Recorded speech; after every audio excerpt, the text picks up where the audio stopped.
अब हम इस पावन नगरी में प्रवेश करें।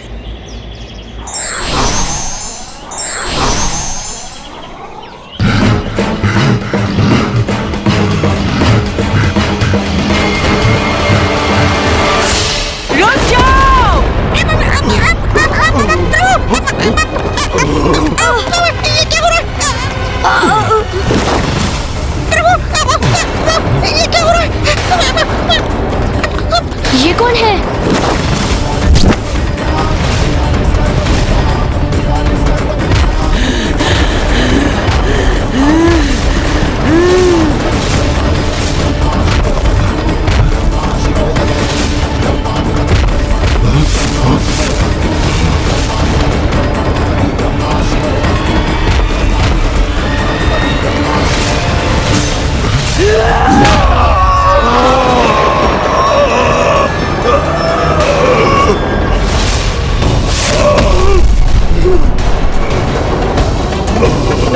कोई पापी इस पवित्र काशी नगरी में प्रवेश नहीं कर सकता।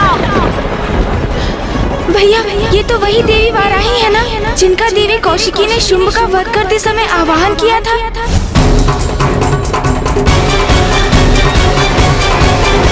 हाँ गणेश, माता वाराही तो काशी की रक्षिका है, जो प्रत्येक बुरी शक्ति से काशी की रक्षा करती है। ऐसे मुक्ति मिलती है क्या? मुझे भी ऐसे मुक्ति मिलेगी? दुष्ट, पापी, पिशाच, पवित्र पावन काशी नगरी में पांव धरने का भी दुस्साहस कैसे किया तुमने? ये तो बहुत उग्र है। अपनी उग्रता की प्रचंडता से अपने प्रबलतम शत्रुओं को धाराशायी करती है माँ। फिर ज्ञानारी तो मात्र एक पिशाच ही है। माता वाराही उसे क्षण भर में चीर कर रख देंगी। जब तक प्रथम पूज्य गणेश जी साथ हैं, मेरा कोई कुछ हित नहीं कर सकता। इसलिए मुझे भयभीत नहीं होना चाहिए। कुछ नहीं होगा मुझे, वही करेंगे मेरी रक्षा। अच्छा, ऐसे नहीं मानोगे तुम।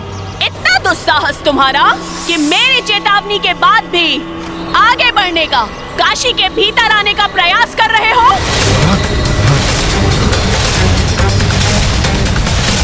किंतु काशी में प्रवेश करना मेरे लिए अत्यंत आवश्यक है। तुम जैसे दुष्टों के लिए यहाँ कोई स्थान नहीं है। इन देवी से कैसे होगी मेरी रक्षा? भैया, हम माता को ज्ञानारी पर प्रहार करने से कैसे रोके? स्वामी ये क्या? देवी वाराही ने तो ज्ञानहरि के पिशाच को सीमा पर ही रोक दिया। यदि वो काशी में प्रवेश नहीं कर सका, तो पुत्र गणेश और पुत्र कार्तिकेय का वहां जाने का प्रयोजन सफल नहीं हो पाएगा। हाँ उमा, पुत्र कार्तिकेय और पुत्र गणेश को किसी युक्ति से देवी वाराही को ज्ञानहरि के पिशाच को काशी में प्रवेश की अनुमति देने के लिए तैयार करना होगा। यदि वे प्रवेश नहीं कर पाए तो हमारा अंश भी फिर कभी नहीं मिल पाएगा उमा।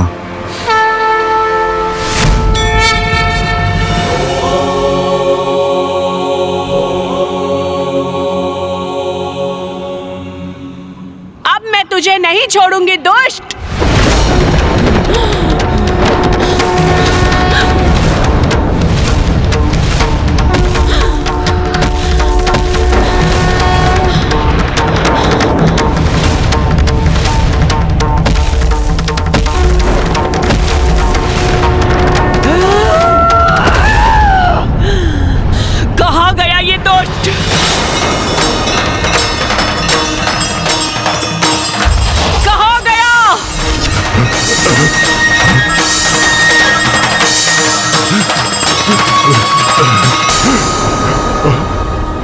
माता, माता, माता, माता। तुम्हारा दुस्साहस अपनी सभी सीमाएं लांघ चुका है। तुम मेरे साथ आंख मिचोली की क्रीड़ा कर रहे हो। तो लो, अब देखो मैं क्या करने जा रही हूँ तुम्हारे साथ।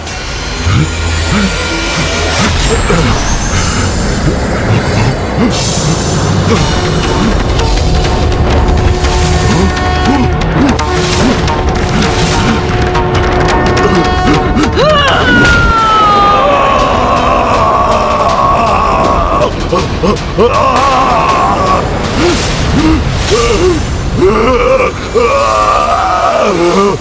क्या? ऐसे तो ज्ञानारी के पिशाच का विनाश हो जाएगा। जिस उद्देश्य से वो यहाँ आए थे वो कभी पूर्ण नहीं होगा। रक्षा कीजिए प्रभु, रक्षा कीजिए। प्रभु प्रभु, आपने वचन दिया था प्रभु, अथवा क्या ये वही मुक्ति है जिसका आपने मुझे वचन दिया था? तो क्या इस मुक्ति की आस में इस योनि में भी अपने प्राण से मुक्त हो जाऊंगा प्रभु? प्रभु रक्षा कीजिए प्रभु, सहायता कीजिए प्रभु। दुष्ट पिशाच, मैं तुम्हें ऐसे भस्म करूंगी कि तुम स्वयं को अग्नि की प्रचंड लपटों के मध्य उनसे झुलसते हुए, चित्कार करते हुए पाओगे। भैया, माता की उग्रता तो बढ़ती जा रही है। प्रभु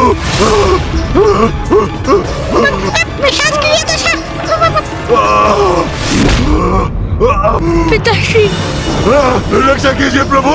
हमें माता को शांत करना होगा और कदाचित माता की स्तुति से ही ये संभव है। किंतु गणेश, हम देवी वाराही का स्तुति गान करेंगे कैसे? हमें तो उनकी स्तुति आती ही नहीं है। भैया, यदि हम अपने नेत्र बंद कर भक्ति भाव से उन्हीं शब्दों का उच्चारण करें जो हमारे अंतर में उत्पन्न हो रहे हैं, तो हमारे अंतर की गहराई से उत्पन्न स्तुति को सुन माता वाराही अवश्य शांत होंगी। हाँ गणेश, तुम उचित कह रहे हो।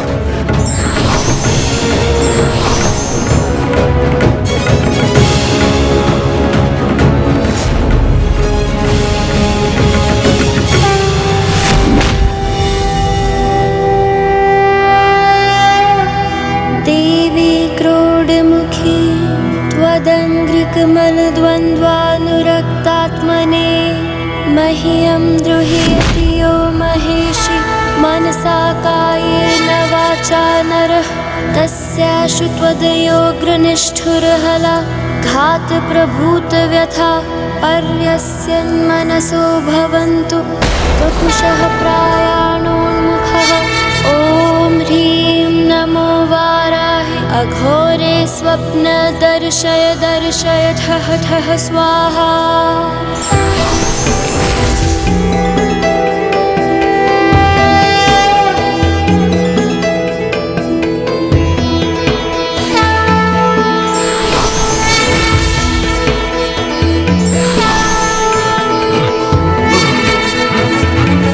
माता वाराही, आपके दिव्य दर्शन पाकर हम कृतार्थ हुए। माता, हम महादेव और माता पार्वती के पुत्र हैं। क्षमा कीजिए माता, किंतु हम काशी में किसी अनुचित प्रयोजन से प्रवेश करने का प्रयास नहीं कर रहे थे।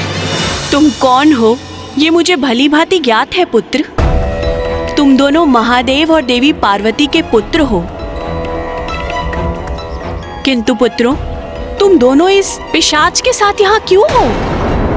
माता, ये पिशाच हमारे साथ काशी में आए हैं। हाँ माता, क्योंकि मैंने इन्हें इनकी इस योनि से मुक्ति दिलाने का वचन दिया है। कृपया कर आप अपना क्रोध त्याग दें माता, और इन्हें काशी में प्रवेश करने की अनुमति दें। पुत्र गणेश, मैं तुम्हारी स्तुति से अति प्रसन्न हुई। आज तुमने जिस प्रकार शास्त्रीय संगीत से युक्त मेरी स्तुति की है पुत्र गणेश, वो अत्यंत मनभावन है। इसलिए आज के बाद सदा मेरी स्तुति इसी प्रकार शास्त्रीय संगीत से युक्त होगी, और जो भी भक्त इस प्रकार मेरी स्तुति करेगा, मैं उसकी मनोकामना अवश्य पूर्ण करूंगी। और मेरा कार्य, अर्थात मेरी मनोकामना जिसके लिए मैं आपके पास आया था प्रभु, हाँ, वो भी तो पूर्ण होनी चाहिए ना प्रभु। आप माता से अनुरोध कीजिए ना कि वो मुझे काशी में प्रवेश करने की अनुमति दे प्रभु।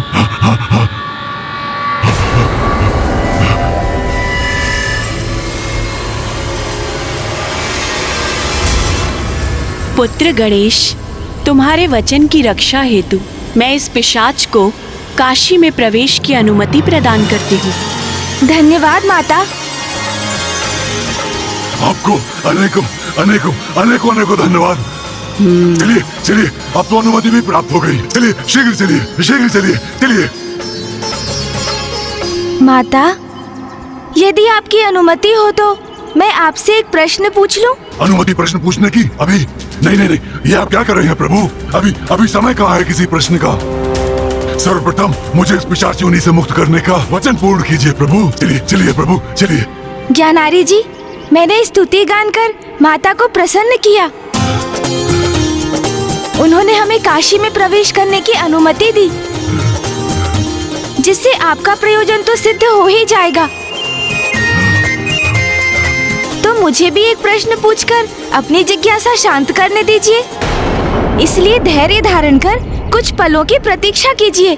प्रतीक्षा के सिवाय और कोई उपाय कहाँ है मेरे पास? क्या प्रश्न पूछने के लिए इतने अधीर हो तुम पुत्र? पूछो, अपना प्रश्न पूछो। माता, आप काशी की रक्षिका क्यों हैं? और यहाँ क्यों निवास करती हैं आप माता? पुत्र, मैं भी माता आदि शक्ति की ही अंश हूँ। बात उस समय की है पुत्र, जब महादेव की अर्धांगिनी देवी सती उनका सुझाव ना मानकर बिना निमंत्रण प्राप्त किए अपने पिता प्रजापति दक्ष के यज्ञ में सम्मिलित होने चली गई। यज्ञ स्थल पर प्रजापति दक्ष ने महादेव के लिए अपमानजनक शब्द कहे। अरे वो शिव अमंगलीय है, वो अकुलिन उदंड है। महादेव का ये अपमान देवी सती सह न सकी और उन्होंने योगाग्नि उत्पन्न कर अपनी देह को उसी अग्नि में समर्पित कर दिया। सते! सते! सते! दुखद घटना से क्रोधित हो महादेव से उत्पन्न वीरभद्र जी और देवी काली ने वहां भीषण नरसंहार किया। यहाँ तक कि वीरभद्र जी ने प्रजापति दक्ष का शीश तक उनके धड़ से विलग कर दिया था। सभी देवताओं के अनुरोध पर महादेव स्वयं वहां पहुँचे और यज्ञ पूर्ण होने के लिए उन्होंने दक्ष प्रजापति को एक नवीन अजशीश प्रदान किया। किंतु जब महादेव ने अपनी ही अर्धांगिनी देवी सती की झुलसी हुई देह को देखा तो वो संताप करने लगे और उसके प्रभाव में जैसे विक्षिप्त अवस्था में ही पहुंच गए और देवी सती की देह को हाथों में ले अपने दुख को व्यक्त करते हुए संसार भर में तांडव करने लगे। महादेव के तांडव का अर्थ तो प्रलय की पुकार ही था। उनके उस तांडव से संसार भर में प्रलय के संकेत उत्पन्न होने लगे। सृष्टि की रक्षा हेतु सभी देवताओं ने नारायण से निवेदन किया था कि वही देवी सती की देह को महादेव से विलग करने का कोई उपाय करे। तो नारायण ने सुदर्शन चक्र से देवी सती के शरीर को 51 अंशों में विभक्त कर दिया और तब इस भूभाग में जहाँ भी देवी सती की देह के अंश गिरे वहाँ शक्तिपीठ स्थापित हुए और उन प्रत्येक स्थानों पर एक एक देवी विराजमान हो गई और प्रत्येक शक्तिपीठ पर महादेव के आदेश से एक भैरव ने भी अपना स्थान ग्रहण किया, जो शक्तिपीठ के रक्षक बने। यहाँ काशी में देवी सती के दंत गिरे, इसलिए यहाँ मैं विराजमान हूँ और स्वयं महादेव ने मुझे काशी की रक्षिका नियुक्त किया है। तो अब तुम्हें ज्ञात हो गया पुत्र कि मैं यहाँ काशी में क्यों स्थित हूँ। माता, मेरे प्रश्नों का उत्तर देने के लिए आपको कोटि कोटि धन्यवाद। आपके श्रीमुख से आपकी उत्पत्ति की कथा सुन हम कृतार्थ हुए माता। कल्याण हो पुत्रों। आपको आपके प्रश्न का उत्तर प्राप्त हो गया तो चले गणेश जी, काशी की सीमा पर मेरी मुक्ति से तनिक ही दूर है हम। मैं कब तक ऐसा प्रतीक्षा करता रहूंगा प्रभु, मुझे इस योनि से मुक्ति प्राप्त करने के लिए। प्रभु चलिए प्रभु। उमा, अब मेरे पुत्र मेरी काशी की सुंदरता के साक्षी बनेंगे। हाँ स्वामी, देवी वाराही ने उन्हें वहां प्रवेश करने की अनुमति तो दे दी, किंतु मुझे आभास हो रहा है कि उनके मार्ग में अभी भी बाधाएं शेष हैं। क्योंकि स्वामी, क्या ये संभव है कि एक पिशाच को उसके पिशाच योनि से मुक्ति दिलाना इतना सहज और सरल है? एक बात सदा स्मरण रखना पुत्रों, यद्यपि काशी स्वयं महादेव के शिवलिंग का ही स्वरूप है, किंतु इस पिशाच को विश्वनाथ मंदिर के गर्भगृह में प्रवेश कदापि मत करने देना, क्योंकि ज्ञानारी का अंत हुए अभी 1 वर्ष पूर्ण नहीं हुआ है, इसलिए अभी उसकी सूतक अवधि ही चल रही है। अवश्य माता। यदि मुझे मंदिर में प्रवेश ही नहीं मिलेगा तो मुझे मुक्ति कैसे मिल पाएगी? तो क्या गणेश जी ने मुझे मिथ्या वचन दिया है या अपना वचन निभाने के लिए वो अपने पिता के मंदिर के नियम को भंग करेंगे?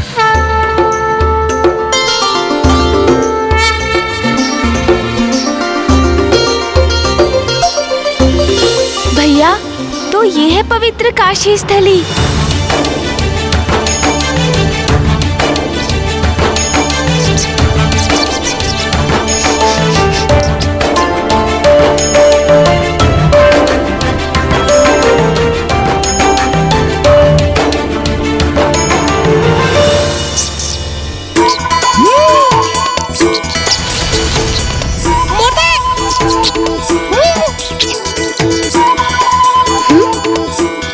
अच्छा, तो मूषक जी, आप इन लड्डुओं की सुगंध का आनंद ले रहे हैं। ये दिखने में इतना स्वादिष्ट और मधुर है कि मैं स्वयं को रोक ही नहीं पाया।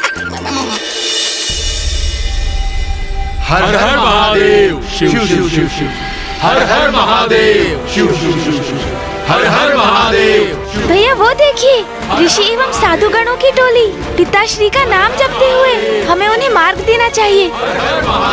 ये दृश्य कितना अद्भुत है ना भैया। शिव शिव शिव, हर हर महादेव, शिव शिव शिव, हर हर महादेव, शिव शिव शिव, हर हर महादेव, हर हर महादेव, शिव शिव शिव, हर हर महादेव, हर हर महादेव। अरे, सुबोध तो उसी मार्ग के मध्य में खड़ा है जहाँ से साधुओं का समूह निकलने वाला है, किंतु सुबोध मार्ग से हट क्यों नहीं रहा? हर हर महादेव, हर हर महादेव, हर हर महादेव, हर हर महादेव, सुबोध! हर हर महादेव।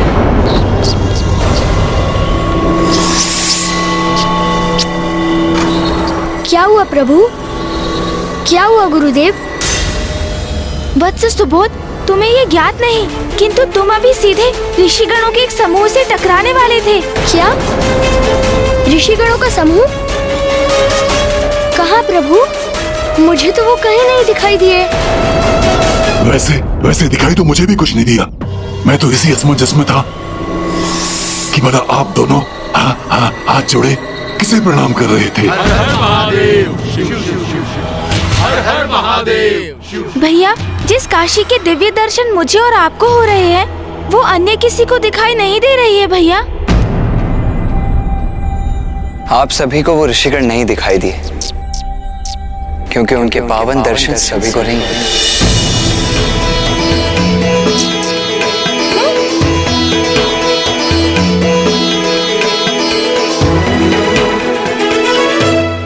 हाँ, इस काशी नगरी के भीतर साधारण प्राणियों की दृष्टि से छिपी एक और भव्य पवित्र सुंदर काशी है, जहाँ पवित्र हृदयी ऋषि मुनि सदा वास करते हैं, जहाँ देवता गंधर्व अपने उच्च स्थानों से नित्य आकर पूर्ण निष्ठा और भक्ति से प्रभु शिव का जलाभिषेक कर उनकी प्रार्थना करते हैं, और उनमें से कुछ तो भक्ति से ओतप्रोत हो अनेकों वर्षों तक काशी में ही निवास करते हैं।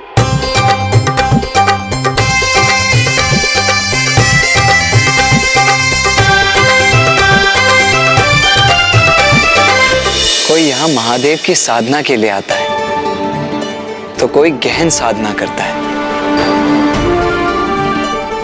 कोई काशी वास का पुण्य प्राप्त करता है, और यहाँ मात्र अदृश्य भक्त ही नहीं, अभी तो उनके मठ भी है, जो साधारण दृष्टि रखने वालों से अदृश्य होकर भी यहाँ स्थित है। हमें बहुत ही ध्यान और धैर्य के साथ अपने पग आगे रखने होंगे, ताकि हम भूल से भी कहीं किसी ऋषि के आहत होने के भागी ना बन जाएं। अन्यथा जिन ज्ञानारी जी को हम पिशाच योनि से यहाँ काशी मुक्ति दिलाने आए हैं, वो सदा के लिए अपूर्ण रह जाएगा। यदि हम उन्हें देख ही नहीं पाएंगे तो फिर आगे कैसे बढ़ेंगे? फिर मेरी मुक्ति कैसे संभव हो पाएगी? कैसे? हमने तो सोचा था काशी आते ही ज्ञानारी जी को पिशाच योनि से मुक्ति मिल जाएगी, किंतु यहाँ तो पग पग पर बाधाएं हैं जो यही दर्शा रहे हैं कि हमारा कार्य सरल नहीं। जो भी हम अपनी खुली आंखों से देखते हैं वो सदैव पूर्ण सत्य नहीं होता। उससे परे भी बहुत कुछ अस्तित्व में होता है जिसे हम नहीं नकार सकते।